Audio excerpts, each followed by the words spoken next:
These reference points will help you keep track of what you're doing. And here comes the turn. Like right now, I've gone a little further. Why did I get further? Because we talked about how we have the wind blowing us. So right now the wind's blowing me away from my point.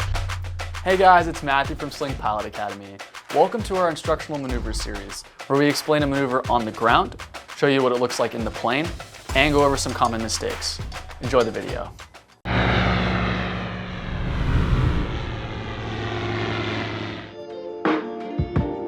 This maneuver teaches pilots how to understand the effects the wind has on their aircraft at low altitudes and how they can maintain a constant radius from a specific point. Mastering this maneuver helps a newer pilot understand how the wind affects them in the traffic pattern. During this maneuver, we're going to make a 360-degree turn around a selected point on the ground. For us, we normally use Angel's Gate or Queen's Gate that's out in the Long Beach Harbor. When you set up for this maneuver, there's a couple things you need to find out. It's the direction and strength of the wind, and 4 reference points around your turning point to help you guide whether you're getting too close or too far from your point. It's important to study this maneuver before you go out into the plane so you can understand the effects that the wind has. At certain points during the turn, the wind may blow you closer to your point, and at other points it may blow you further away. Understanding when you need to have your steepest and shallowest bank will help you when you start to do this maneuver in the actual aircraft. When performing turns around a point, it's always important to remember that this is a visual maneuver. Oftentimes, students will find themselves staring at their screen or fixating on their point and not checking their instruments to reference their altitude and airspeed. As you're doing the maneuver, remember that your bank angle will be constantly changing. Prior to starting this maneuver, try to trim yourself out so that you're maintaining 91 knots at 1,000 feet AGL. Now let's go try out some turns around a point in the plane. Alright, so here we are 1,000 feet over the beautiful Long Beach Harbor, getting ready to do turns around a point. So with this maneuver, we're going to try to set up here at 1,000 feet at our VA of 91 knots and on the downwind. How do we determine the downwind? Great question. A couple different things we can use, especially for us over the water. We do have a very key factor out here, and that is all the ships that are sitting out here. So all the ships that are parked are actually the wind vaning right now, and you can see that everyone's kind of facing this direction. They're all facing westbound, which is the normal place where our wind comes from. So we can get a good idea of kind of what we're looking at here when it comes to the wind direction. You can see all the ships out here are all pointing into the wind, so now we know where our downwind is. It just so happens that we're perfectly turning onto it right now. So now that we have our wind direction, we're at our altitude and we're getting towards our VA, we're going to pick a point to actually turn around. Now in this case, again, we got the beautiful Long Beach Harbor, which gives us some nice lighthouses that are perfect spots for us to use. So when you're doing turns around a point, one thing that's really helpful for you to get is 4 reference points around your point. A lot of points that we're dealing with during this maneuver, but these reference points will help you keep track of what you're doing. Because during this maneuver, we're not trying to keep the point perfectly in sight or right off our wing. We're trying to keep a constant radius from that selected point. Now again, right here at the Long Beach Harbor, we have Angel's Gate, which has these perfect 4 areas that we like to use when we're practicing this maneuver. The first one is right off our wing right here. We have a green and red buoy that the boats use for guidance when coming in out of the harbor. That is our first reference point. The next one that we're going to use is we have the break wall here. We're going to use the other side of the break wall. So we have the lighthouse, we have the break, and then we have the wall that starts again. We're going to use that other side of the wall as our second reference point. Again, these are just guidance to kind of help us what we're seeing. So right now we're not actually doing the maneuver. We're just kind of circling around to pick our spots. So we'll keep coming around here and we're going to look for 2 more spots that we can use before we actually get ready to start the maneuver. So as we keep coming in, circling around, we're going to look for our next point, which for this case, we're going to use the end of the sand pit right here. So where all the concrete for the actual harbor starts, that's going to be our next point. So what I mean with these points, what we're doing is we're deciding, okay, do I want to fly inside or outside of these points? Now in the case of this break wall right here, we want to fly outside of this. We know that if we're over this continuation of the break wall or inside of it, we're too close to our point. When it comes to this parking lot right here, we're going to try to go pretty much right on where the sand and the concrete meet. If I'm too far over this parking lot, then I'm too far from my point. If I'm too far over the sand, I'm too close to my point. Again, these are just references that we're going to use. We're not using these to decide how we do the maneuver. We're just using these as extra ways to tell ourselves if we're on track or if we're getting too close or too far.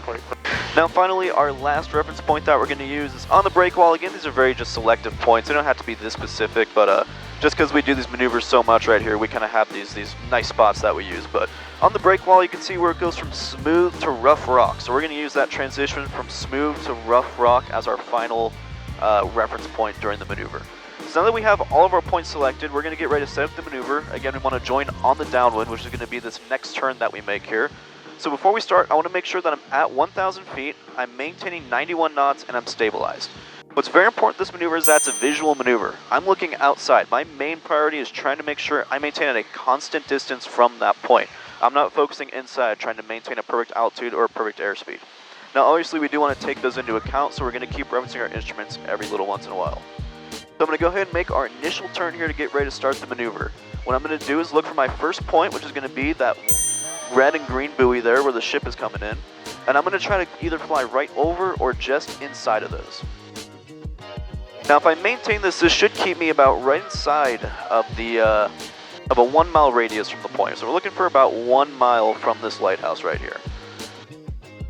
What I'm going to do is just kind of fly here, keep a little bit of a bank in, check outside, just watch my point. One thing you're going to notice is my wing is not exactly on that point. And that's for two reasons. One, we're just beginning the maneuver, and two, again, you're not trying to keep your wing on that point, you're trying to maintain a constant radius from it. So I'm just going to make little adjustments here. I'm holding my altitude, I'm a little fast, so I'll bring the power back just a touch. Make sure I retrim to keep my nose level here. So as we pass over these first 2 points, the buoys I talked about, I'm going to start looking for my second point, and here comes the turn. Now with this, you don't have to constantly be in a bank, you don't have to be in a constant steep bank, you're constantly changing your bank, because again, we're maintaining radius. So I'm just going to start a nice shallow turn here. I'm going to start looking for my second point, which like we talked about, is a continuation of the break wall. I'm going to try to be on the outside of it, so we're already looking good, like we're away from our point. And what I'm going to do is, again, reference my instruments to make sure I'm at my airspeed and altitude. I'm going to look outside and I'm going to watch my point. And I'm just going to see how far I am right now, and I'm going to continuously reference and say, was I this far away from it or this close to it 10 seconds ago? And you're just going to continuously keep asking yourself that question. And if you do find that you're closer or you're further, you need to make the correction to return to your original radius. Like right now, I've got a little further. Why did I get further? Because we talked about how we have the wind blowing us. So right now the wind's blowing me away from my point. So I'm going to slowly increase my bank here to try to tighten the turn radius a little bit. And about right there, I'm back on track where I want to be.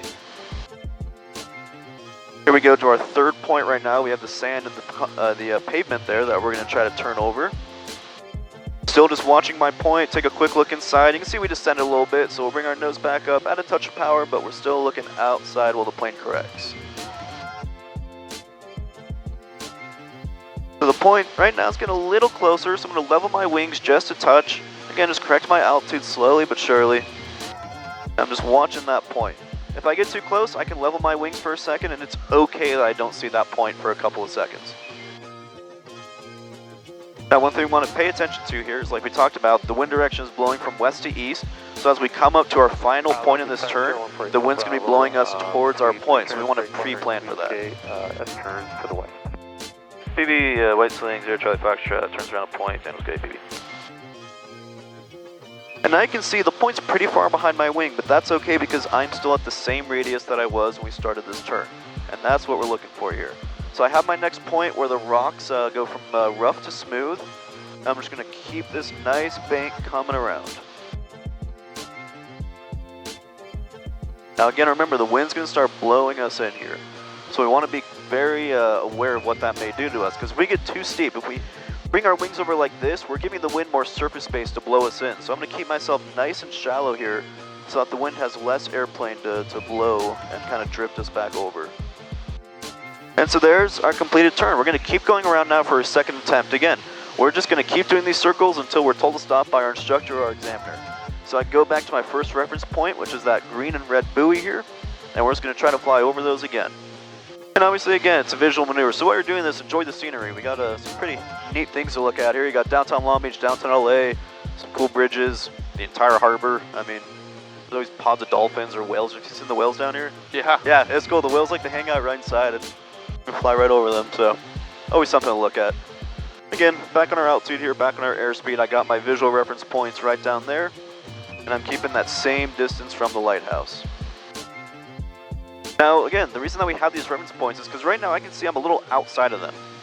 And that makes sense because right now I'm outside of them and I look like I'm a little further from the lighthouse than I was on the first round.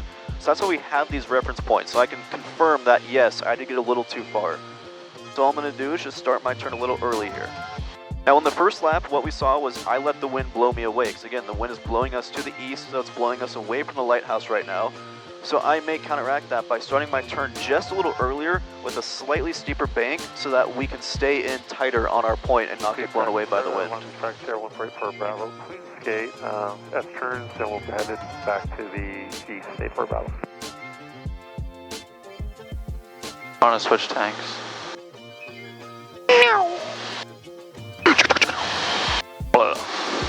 I know what that feels like. Oh, I see, yeah, the message against smart.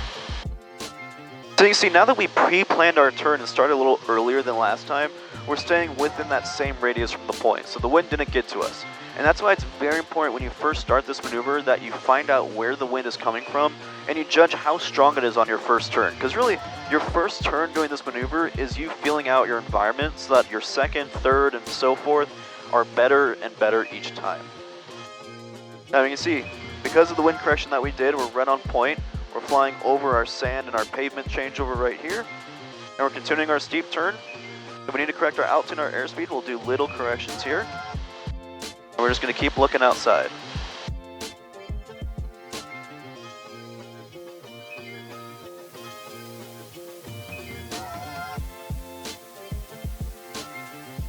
Helicopter 41 X-ray south, pretty point southeastbound at south. And now again, just like we did last time, the wind's going to start blowing us towards it, so we can start planning ahead here and shallowing out our bank and just preparing for the wind to blow us towards it. So we're going to start a nice shallow turn here.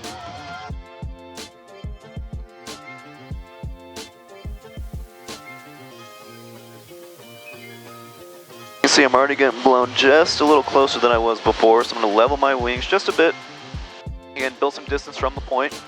Once I'm back to where I want to be, I can increase the bank again and continue my turn.